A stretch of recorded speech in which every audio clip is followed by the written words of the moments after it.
Welcome back to the channel. In this video I explain the Campendium app review to see with what you're using. So let's dive into it. The Campendium is a campaign and holiday trip planning app that offer thousands of campsites across the US, Canada and Mexico. It features details, user review, photos, GPS coordinate and a unique map overlay showing sales service coverage.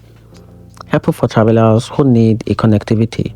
The app is free to use with a paid subscription, unlocking extra like ad-free browsing, elevation details, public land overlay, and a public filters.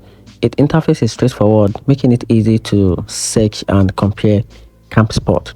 However, Campendium has faced criticisms after recent update and corporate changes, with user reporting bugs, mandatory logins, more hats, and removal of some features like easy favorite savings.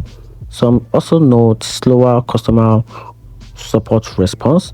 And here's the real conclusion: the app is simply worth using if you are a large community driven campsite database with useful connectivity information, but not ideal if you expect a glitch-free, unchanged experience.